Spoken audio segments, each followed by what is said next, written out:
In 1970, you appeared in the NBC drama series Bracken's World.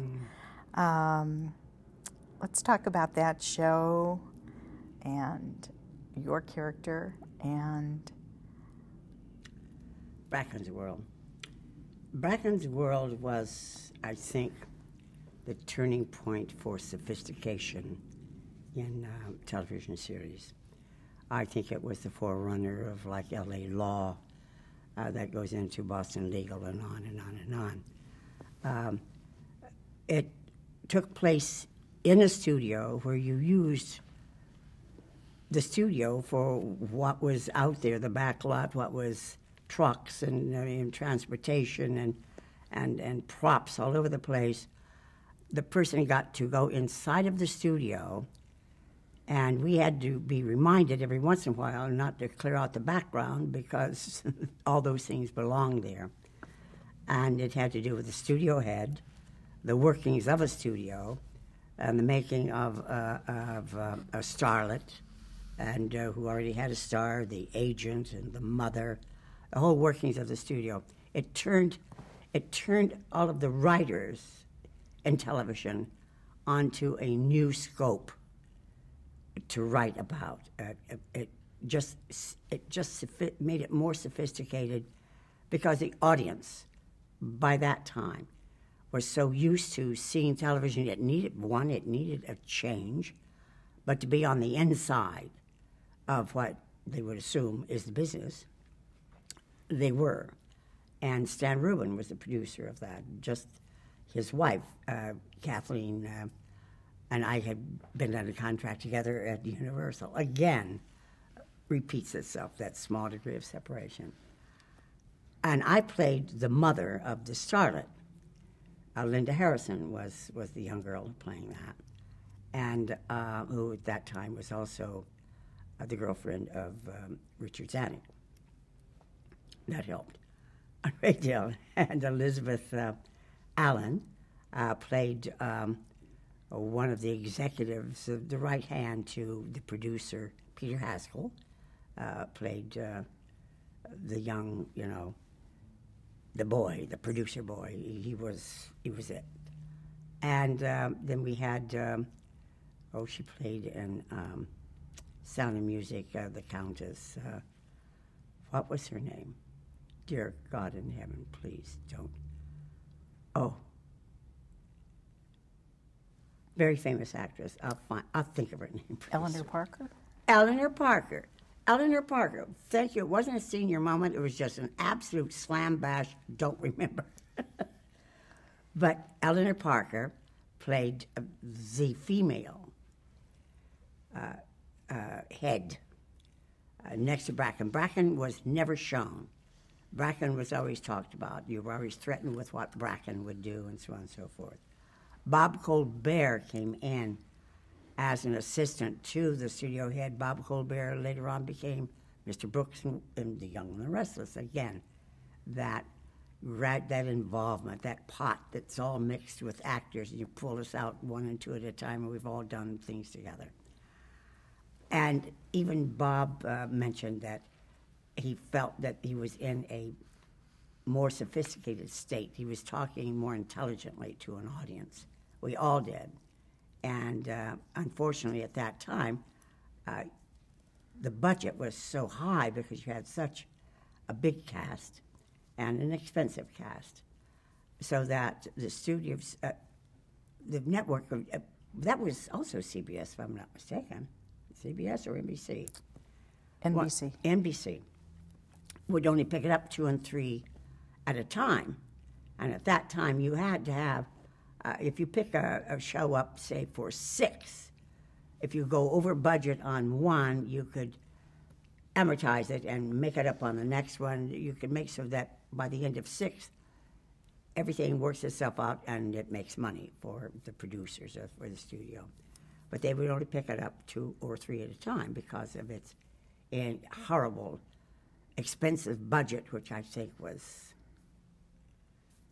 maybe $275,000 today. Please, for $275,000, you can't even open your front door. But it was a lot of money at that time. It was probably maybe $300,000. And Stan said, I think we did, I don't know, 9 of them. I know as the mother of the starlet, they decided to make me her agent, which was marvelous because I was in everybody's business. And again, you had a slight black hat fighting the white hats. Or maybe they were the black hats and I was the white hat. That's the way I like to think of it. Back to the Westerns again. And Stan said they must pick us up at least 4 shows at a time or he would pull it. And it was his show. And they said, well, we're not going to do that. He said, then fine. You don't have Bracken's World. And we were all devastated. But I met so many people. MASH, the movie was being made at that time. At 20th, this is all being done at 20th Century Fox. And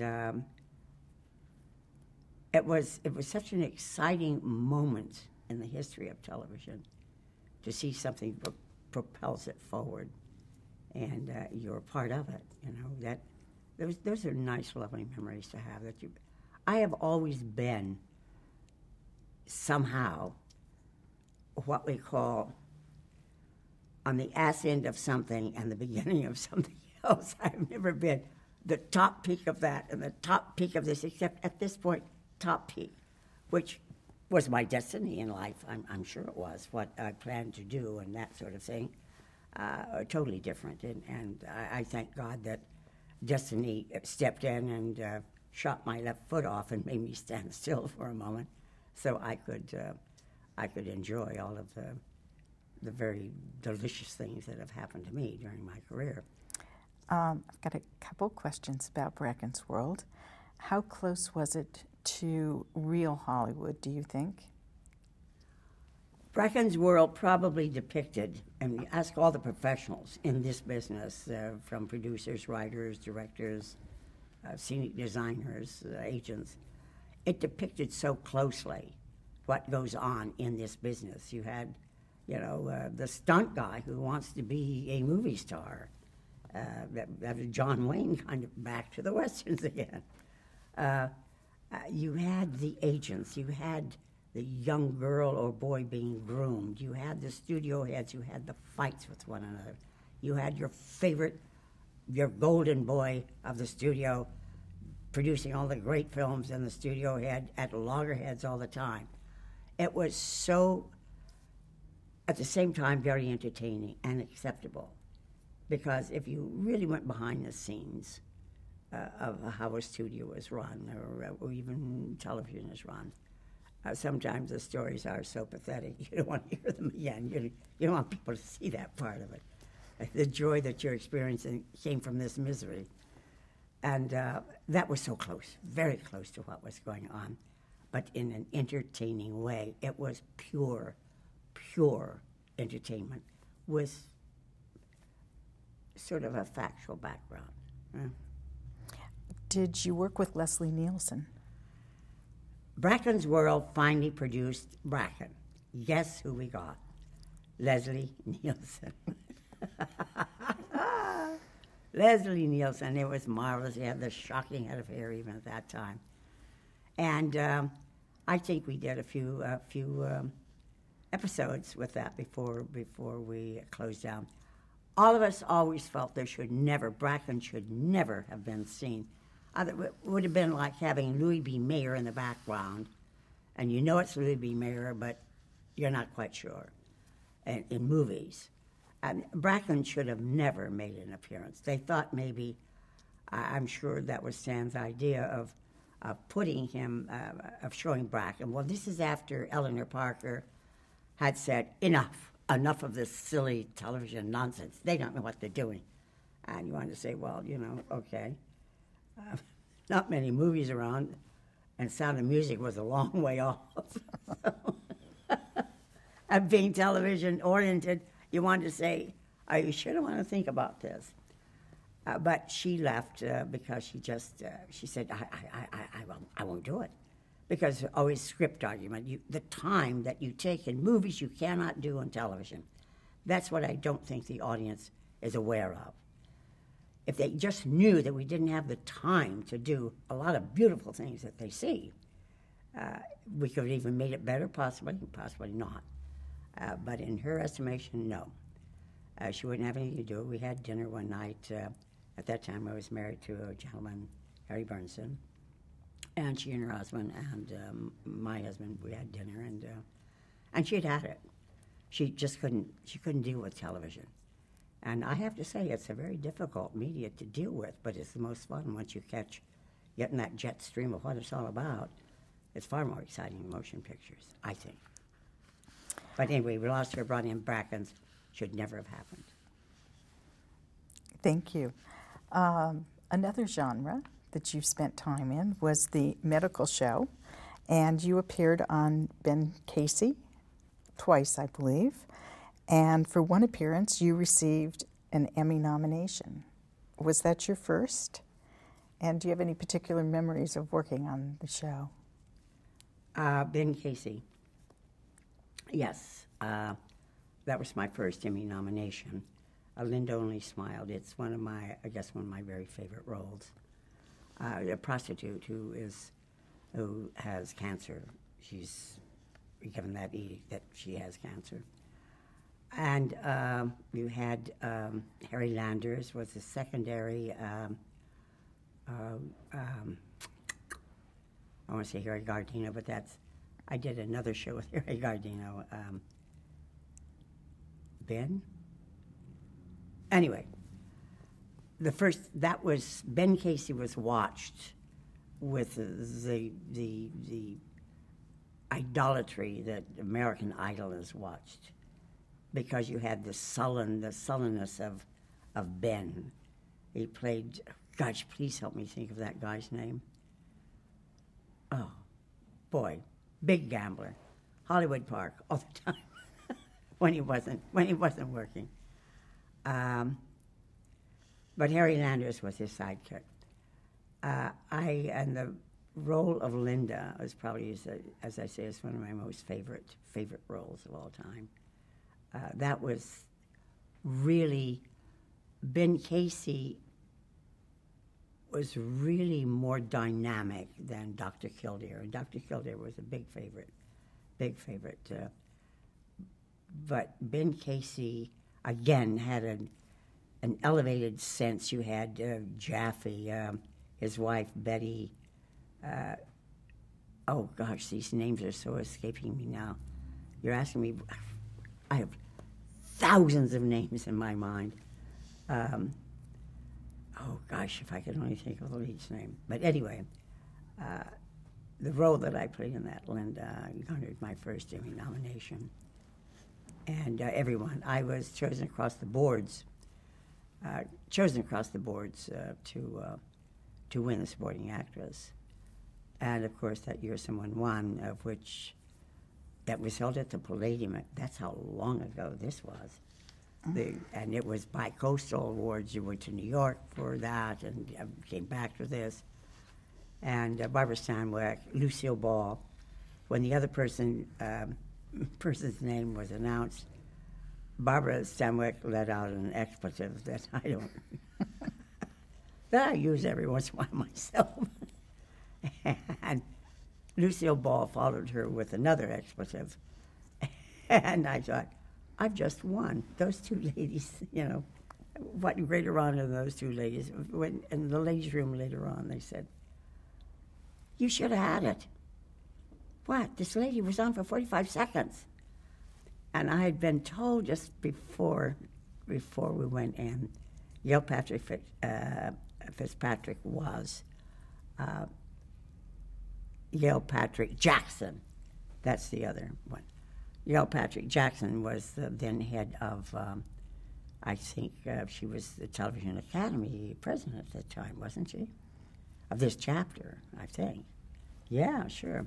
And again, back to Perry Mason, which she produced because she owned all the Earl Stanley Gardner things. And she said, Jeanne, please don't be too terribly disappointed if you don't win. I said, I'm so nervous. Right now, if they said I'm not, it would be so great to be that nervous again. I don't know if I ever want to be that nervous again. And she said, but, you know, there's a thing called block voting, and sometimes we're still, you know, the East Coast, West Coast, and I said, it's 8. It's fine, you know. So that was so sweet, and I thought, what the hell is she talking about, block voting? Well, that's done in a lot of things, and this whole thing was perpetrated to begin with, advertising and getting the people in, sponsors, and so on and so forth. But I felt I deserved to win that year. I really did, after I saw what the other person did, and it was out in New York. Claudette Colbert, in fact, I think, said, my friend is not here, and on her behalf, I blah, blah, blah, blah. So God bless you, Claudette Colbert. Indeed. And Vince Edwards. Vince Edwards is his name. Isn't it funny? Isn't that funny? Because he kept asking me all the time, do you want to place a bet? Do you want to? I said, what, on a horse? He loved the horses. All of these people that you act with have all of these good hobbies and some great faults. And Vince just loved the horses. And a gentleman who shall remain, well, they would know. Anyway, fell very much in love with me. And, of course, I was married at the time. And had I known then what I know later on, I would have said yes. But he was a lovely man. He was the producer, Ben Casey. And through Ben Casey, by doing, now, in doing Ben Casey, they had done something like only 4 shows. Mine would be the second release. They wanted to release it first. But in a pilot of any show, as you know, they have to establish their running characters. And that was Bing Crosby Productions, by the way. So they really wanted to show that first. It was probably their most dynamic that they liked and considered it one of their best shows. Amazing. Mm. So through that, I got another pilot for another series with in Sacramento. It was all political. It was a good show. It was on for a year. I wasn't in it, though. Do you feel that you were ever typecast? Was that ever a problem for you? Oh, was I ever typecast? Yes, I'm sure I was. What is so amazing is that so much of my background is comedy, and always has been. Stage-wise, all the Noel Coward stuff, what have you, was just delightful. And the ability to entertain. And somehow I was always cast as the dramatic actress. And of course, that's the reverse side of comedy, I guess. Well, I'm sure it is. But yeah, I always got the heavy stuff to do. Always the heavy stuff, always really react as though you've been wounded to the toenails. And I sort of resented that because basically I find laughter in almost everything there is. And I missed laughing. I really missed laughing. I missed getting the humor. You put humor in something that's very dramatic, and the director or the producer would say, do you think she would do this? And I would finally have to say, maybe she wouldn't, but I would if I was saying that. And Bill Bell finally had, what was it? My gosh, wouldn't allow anyone to laugh because he was afraid they'd laugh at his own material, but he chuckled one day in something I did, and he said, that's funny. And everybody fell flat on the floor and said, yeah. So he started writing comedy or lightness for me in the show. It was Catherine Chancellor. God bless him for that. Absolutely. Yeah. So the casting in those days, did you get to know the casting agents? And were there other stars that you often, the same stars that you competed with for roles? What is lost in today's television is the process of getting a role. It's about as dynamic as text messaging and twittering and twatting or whatever you want to do. There was the casting agent. And in many, many occasions and many shows, the casting director had complete autonomy. He had the right to cast certain roles. Producer and director trusted that man or woman's sense of who would be right for a role. So you build a relationship with the casting directors, but they watched your work. They knew your work. And so when you were called in, they knew what that director or that producer, in case it was for a role other than what they could cast, they knew that you were right for it. It all depended what the producer and the director, what difference between you and the other person walking in. And there was an association. There was a level of power and great camaraderie between actors and casting agents. That slot has sort of been usurped because it's amazing. Today, kids go in and they're on camera and they turn to the left and turn to the right and say a few words and say the same. And possibly they will be looked at that weekend or whenever a director or a producer set the time aside to look at that, to decide which one they want. This was all done one-on-one, and that's what was so beautiful. And if it really was a decision between two of you, if it were a movie, then you would have a screen test for that part. But television was automatically decided at that time. You sort of knew if you had it when you walked out of the office. But you also had a relationship. That casting director was so important.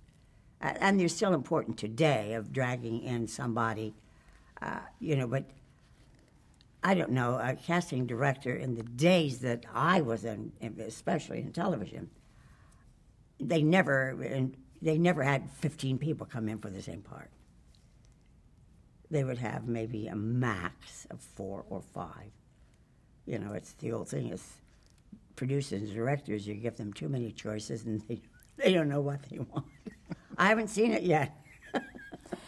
So those 4 or 5 choices when they would come in, were you up against consistently the same other actresses? Or Oh, Mary Tyler Moore. Here's an amazing thing. Mary Tyler Moore used to be the same agency I was with. And we were the office somewhere, she said, did you get the part of... I said, yeah. She said, oh, thank God, maybe I can get a part next week, These are the people that you run into. Beverly Garland, who played your first female cop. Beverly Garland was always in a lot of contentions with me because she played that dramatic actress also. Barbara Hale and I, for a movie, a Houston Story, Lee J. Cobb. I was reading for the part. I was going to be in a Lana Turner movie at MGM. My agent got me out of that because he said, I know you can get this part. Tell them no on that now, so we'd be free to take off on this. I read for a certain part. They said, fantastic. Barbara Hale was up for the same thing. And basically, she wound up playing the heavy in the show, and I played the ingenue. And she had to bleach her hair blonde. I had to dye mine dark. And again, there's that crossover thing. Just tons and tons of, you came up against basically the same people for the various parts. Every once in a while, a new person would creep in. You would say, who is he or she? So was it difficult to manage your schedule, working for so many different studios at the same time? Well, the old actor's fear of you get one part and the other 3 come in also. Now you have to choose between 1 and 3. I got to the point where they started to send me the script, which is a lovely position to be in. and you read it, and then you say you want to do it or you don't want to do it. And that one goes at this certain time, and you're doing this one at that moment. And there's another one coming up, and somebody else is doing a pilot. I became a very good luck person to so many people doing pilots, because most of the pilots I did, where I would guest star in the pilot, would sell. And that became a very good luck charm, a very good thing for me as an actress.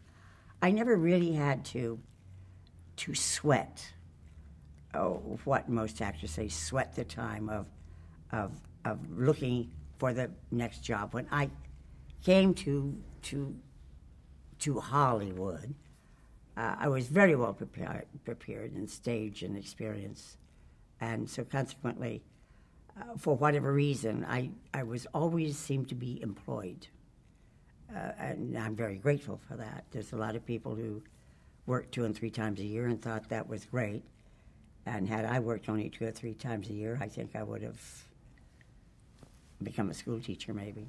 Taught drama. That would be an extension of feelings. So I never had that great problem. I was put into that category where it was pretty much a regular kind of thing, which was I would say, a plus for me. Very grateful. So that takes us to 1973. Oh my God, there's so many years to go. And the beginning of The Young and the Restless. I know that you were one of the original cast members that signed a contract on the show, but your character did not start for about 8-9 months.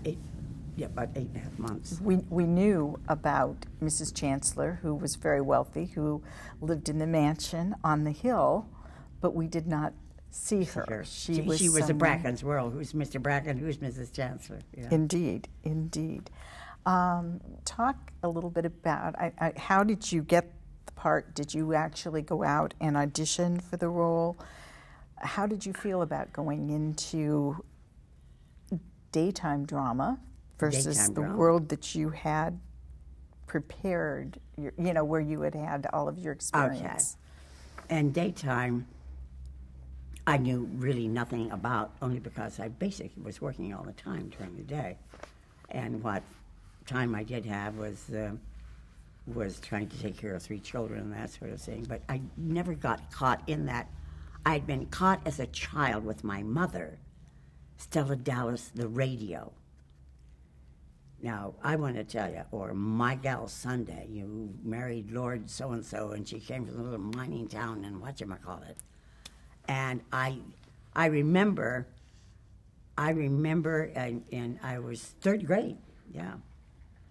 3rd grade, I wanted to play sick because Stella Dallas was having this big fight. Now, you have to remember, you sit in a chair and you listen to a radio. What great imagination. When they say green, there's 1,000 colors of green. But your TV up here is working on that green. If they leave in a huff, in your imagination, you imagined how they left in a huff. That was my hook to daytime, was through radio as a child. Televised, I never, because they're so busy doing, basically, the NBC, afternoon stuff. That I just didn't get into daytime. So my agent said the first daytime that somebody was considering me for, and it was a new show, and they said, "Do you want to go out and read for it?" And I said, "Well, no, not really, because I'm busy." That was a thing that Susan Seaforth Hayes and her husband are now on, was her part in was it Days of Our Lives, of course. And that was the closest I ever thought about daytime. So my agent said, John Conboy would like to see you. I said, "Who is John Conboy?" He said, "Well, he's a producer of a show called The Young and the Restless. It's a daytime show." I said, "Oh, yes, I'll go out and see him, of course, And I think they were at Warner Brothers at the time when they were seeing people. One of the offices there, yeah, with Patricia Winnie. Bright, bright woman. Lovely woman. And so I went out to read, and here's this handsome, dynamic man. And here is this woman who you would think ran a pastry shop in Carmel, California, kind of thing. And I'm looking at them saying, this is daytime, okay.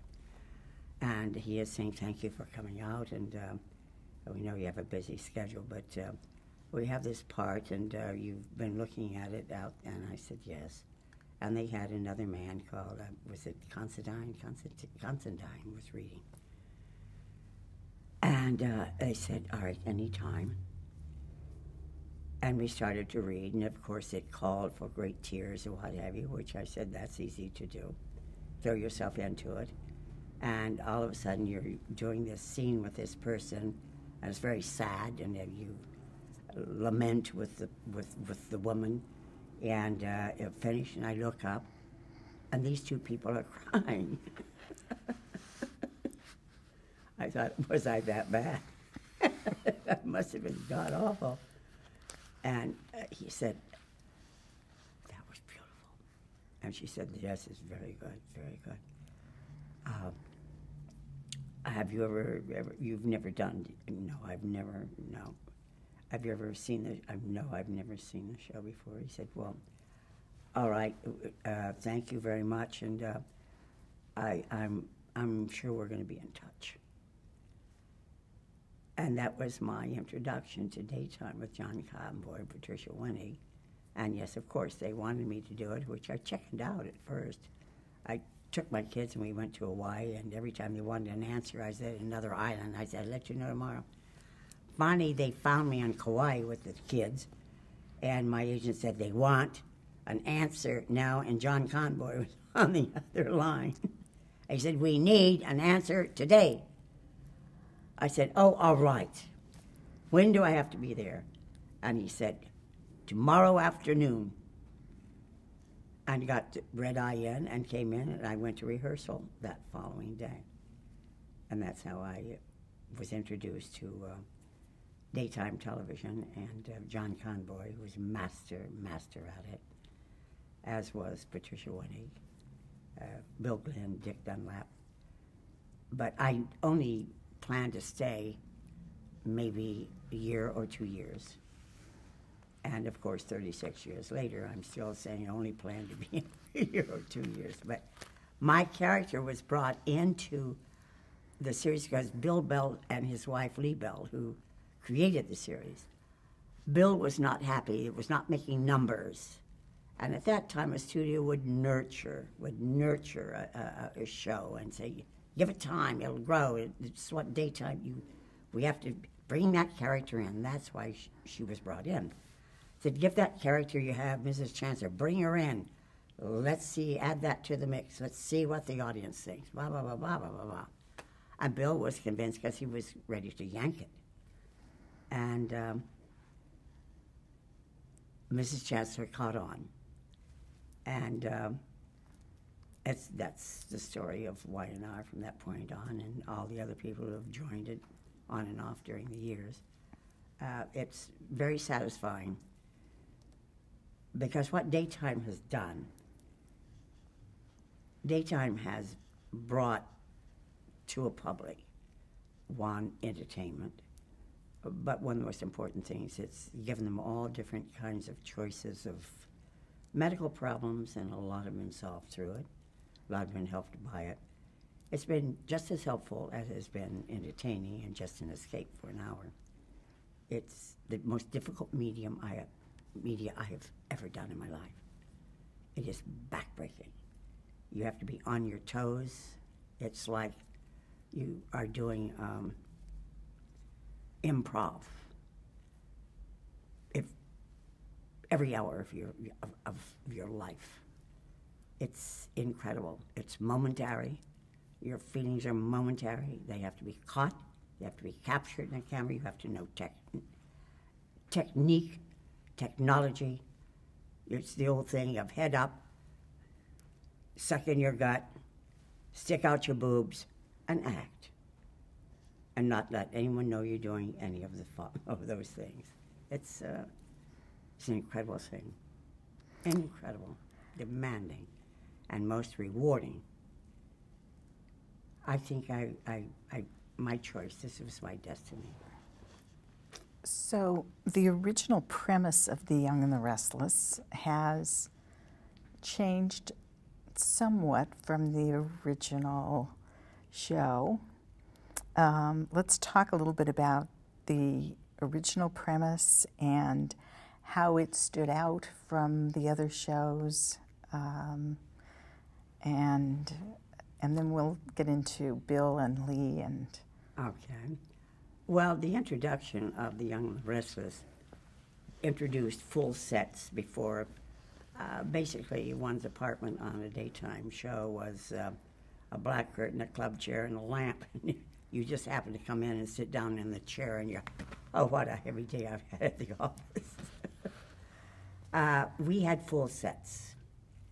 We had magnificent sets. They were like small movies every single day, and that was John Convoy's take on it. Well, Bill Glenn fought for that too. Both of them sort of developed it. We had what every movie had, and John Convoy, there were real flowers. Nothing was fake. Everything was real. My set, Catherine Chancellor's, was the most expensive set ever built for daytime at that time, which in 1973 at $175,000 plus was a lot of money because that was a budget for some shows. But what it did was change all of the other shows and bring them out of the dark into a more updated presentation. And it elevated daytime. That's when they took on serious scripts and what have you. But we had sets, we had places, we had towns until people could identify. It was no longer, My Girl Sunday marrying Lord Uchikachi and the coal mining towns of West Virginia. You saw it. If it was a coal mine, you saw the coal mine. Well, that was the elevation of television of daytime. Indeed. I know that The Young and the Restless takes place in Genoa City, Wisconsin, and we also have nearby Lake Geneva, and Bill and Lee's weekend home was on Lake Geneva, and they drove through Genoa City. Which was nothing but a gas station, a store, and one other little building, and yet Genoa City, if we need an international settlement, we've got one now in Genoa City. But isn't that wild? And the lady up on the hill really did exist. But I think she was out of Chicago. Must have been. I think up on the hill meant near Lake Geneva, frankly, if you want my honest opinion. But that was the setting. That is the setting for the show. Absolutely. The original story material for Young and Restless. Yes. Was written by Bill and Lee. Yes, they both did that. What the show, Lee Bell was this incredible talk show hostess in Chicago. She had a corner on it long before Oprah and the rest. In fact, she was the one who created it possible, made it possible for Oprah and Phil Donahue and everybody else to follow. She originated that and made that possible. But what our shows were predicated on, she would have all of these people on her show, on her television show, CBS in Chicago, and they had the various problems. It could be a serial killer, it could be somebody with cancer, somebody who had a heart attack, something with heart, what have you. All of these were implanted in our show as scripts. They made the characters out of characters who had been on her show.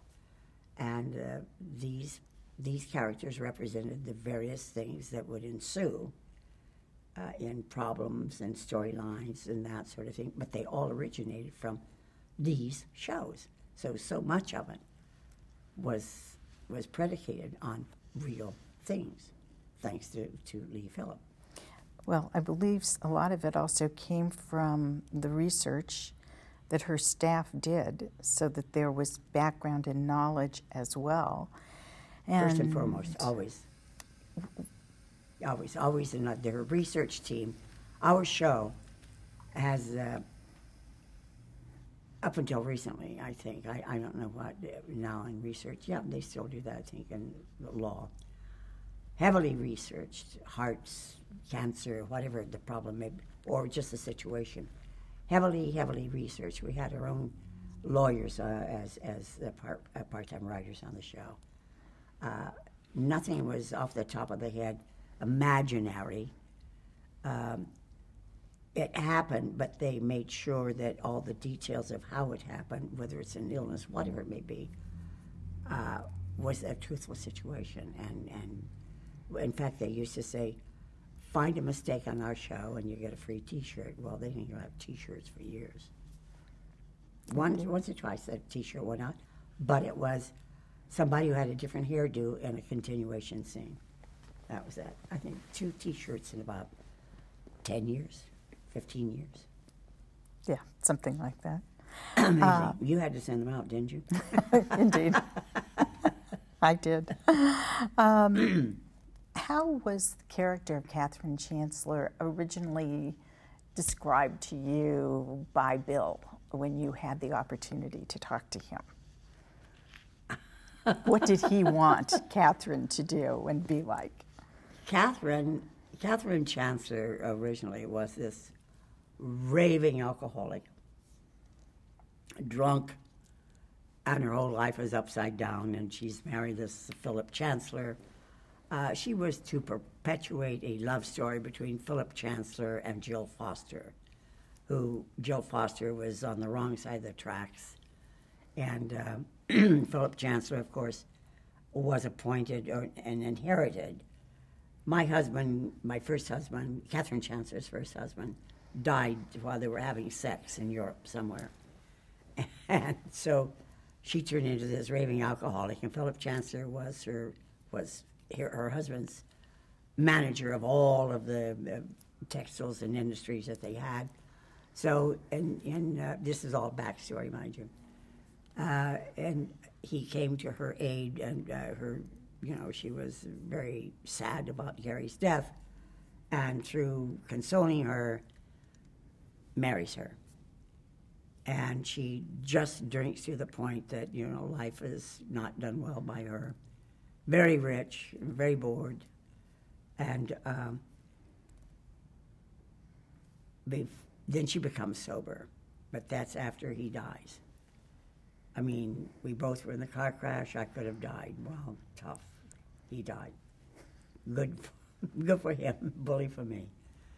And that's when Catherine's son, played by Bo Kacer, came into being. I didn't know I had a son, but I had a son.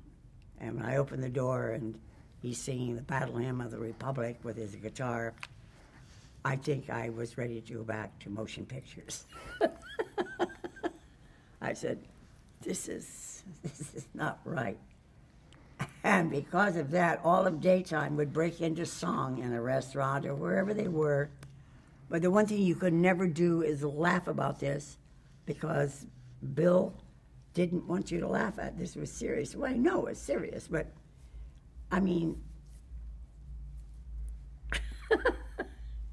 I saw Singing in the Rain with a friend of mine who we later became engaged, and of course, there he is dancing in the rain out in the water. If you saw somebody doing that in L.A., they'd wrap him up and put him or her in, And it was sort of strange to be having a scene if you're sitting in the house and saying, I'm going to live till I die. I'm going to live till I cry. What am I doing?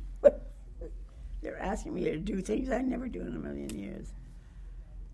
But the son comes in, and he's now Jesus is his master, and he wants his mother to sober up because her life is going awry. And Philip, he's now with Jill. That's his new young love. So Catherine does sober up, and so this was the advancement. I have to tell you, even to this day, I will go out for different kinds of bookings and what have you, and someone will clasp my hands and say, "Thank you so much for everything," and their chip will be in my hand. And I called AA about it, and I said, you know, what should I do? They said, if that's the way they stay sober, take their chip. So it was amazing. So Catherine has become the matriarch of the show, and I have now going 4 generations. And I just realizing the impact that daytime has on people, far more than the film, because you're in their lives every single day. I was just ordering something out of a catalog for Christmas, and this woman started crying. I said, "You all right?" She said, "I can't believe I'm talking to you. I think I'm ordering $150 for the merchandise." Maybe that's why she was crying. I don't know, but bless her heart. And I thought to myself, what an impact. What an impact. Big, heavy responsibility. No matter how much they want to call you, you're not really looked down upon by, let's say, primetime or motion pictures, because they've all been watching daytime. But you're just not considered in their league.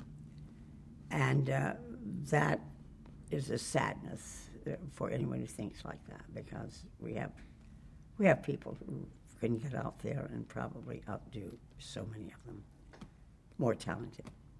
Again, you want to be an actress, you want to be a movie star. And you have a chance to be an actress on daytime. I mean, I've proven that. It's the only media that allows you to get older. And my character started 36 years ago.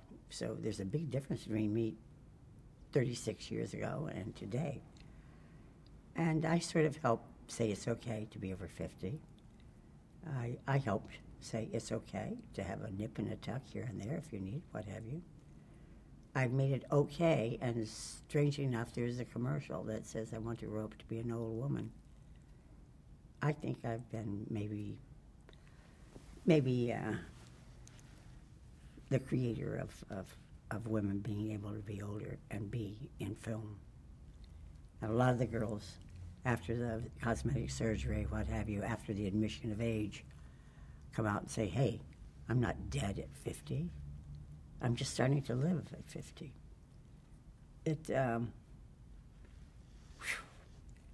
Big impact. Oh, don't go there. That's incredible. Yeah.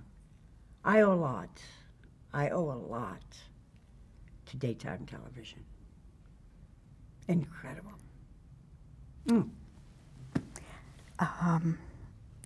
Let's go back and let's go somewhere. Now let's talk about Catherine's relationship with Jill, and it's been so tumultuous. You started out as enemies, fighting over Philip, to being mother and daughter. To not being mother and daughter. To not being mother and daughter. Do you think you'll ever coexist peacefully? Never. We'll never coexist peacefully.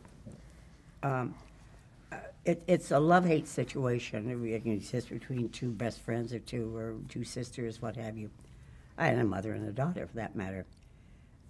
You know, I mean, after all, when somebody else has your husband's child, you can't very well say, "Welcome into our home, dear," and bring the baby. After all, she was my hairdresser and my manicurist, who became my paid companion to make sure I didn't drink. And she loved Mrs. Chancellor. She really did. Once she got into my home, but then my husband, being, you know, typically male and well and alive, was teaching her how to read and write and read good books and think about good things. And then he taught her about other things, and that's how it all started. She was very grateful to her as a companion, but then she had this child, by my husband, Philip Chancellor III. And we were bitter enemies. In fact, it was such fun. Of no matter what one said to the other, you would find a deeper meaning behind it to hate one another, until it actually came to blows at the church one day. And of course, the audience loved and waited for the moment that these two women would just take their fist and drive it through the other one's face. That's how deep we took this I cannot stand you relationship. And what is so amazing when one of our writers who played a part on the show tells the story of how I went and gave a baby away and what have you, all that sort of thing, when I was separated from my husband and had a child without his sperm. And in a drunken moment, I went and did this, and so on and so forth, what have you.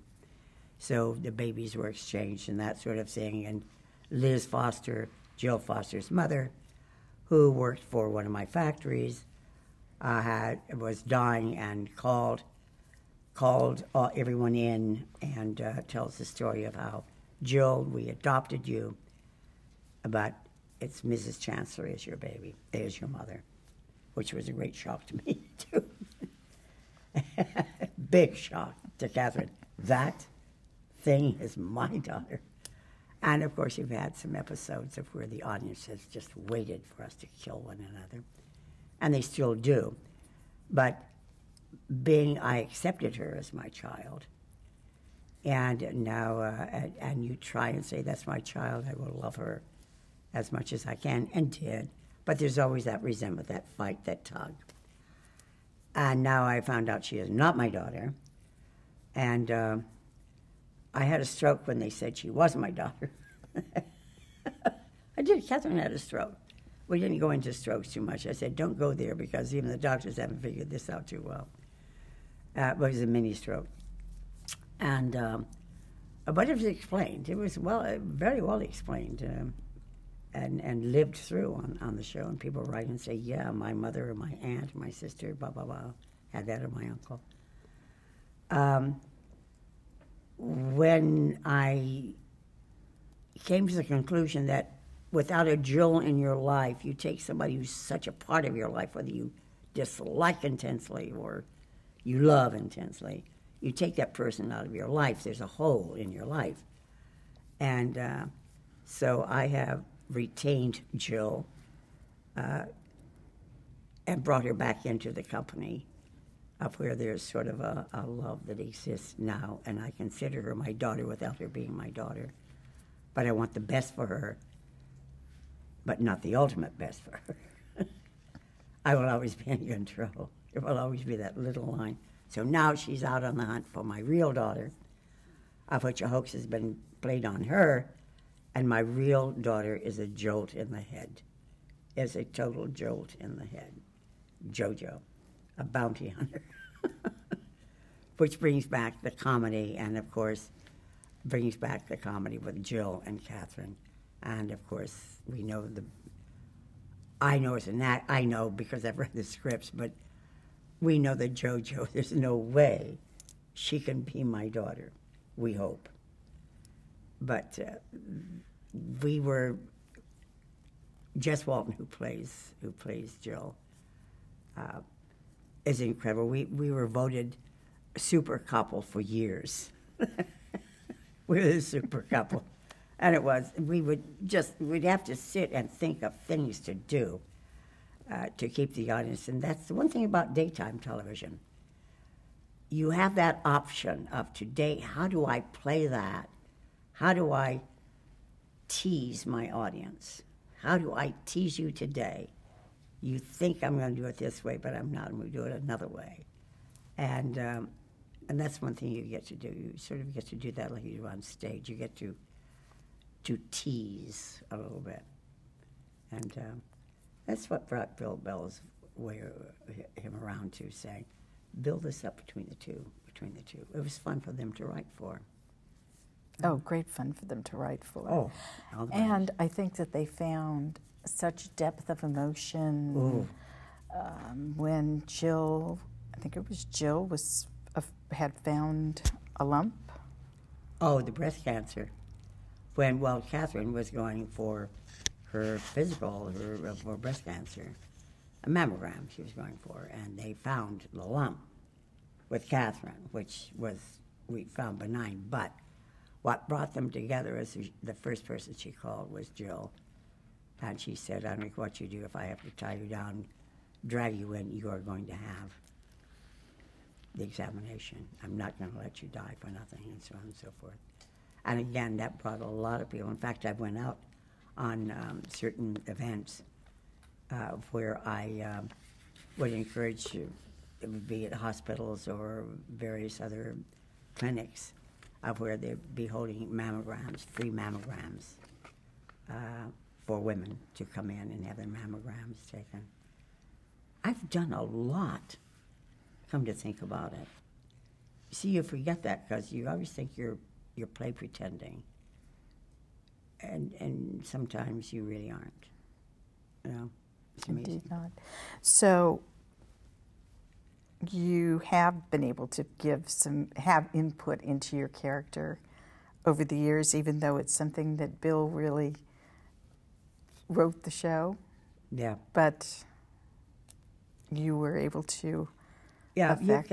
There's certain things you want to put in, and you can make a suggestion. You can do that while you're acting, while you're doing the part. Say a certain scene is going a certain way, but you want to employ some information that they're doing in that scene. You want to take it in another direction and give another line to your storyline. And they will see that and it plays well. It's like the writer saying, oh, I see what she's doing. Hey, that's not a bad idea. I think we'll try that. And they write it in for you. And, of course, you have discussions. We've had discussions with the writers, or at least I have. Bill was pretty much what he decided was going to be. But once if you wanted something to happen, if you told Bill Bell 3 months in advance, 3 months later, you possibly would be doing it. It became his idea. It was marvelous, absolutely marvelous. What was Kay Alden's contribution, do you think, to Young and Restless for the years that she was there? Kay Alden learned under Bill Bell. She learned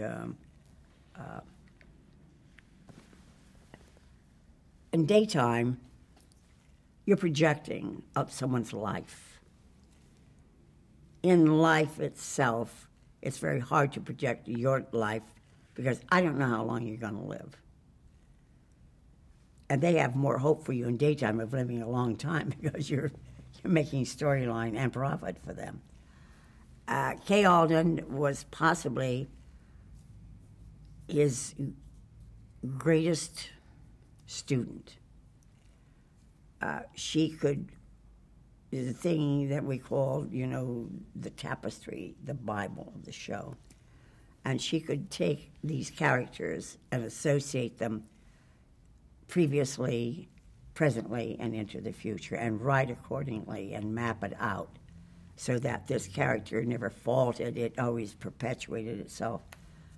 She could see this character 5 years from now or 4 years from now, would write for that character at this moment, projecting what's going to happen to that character 5 years from now.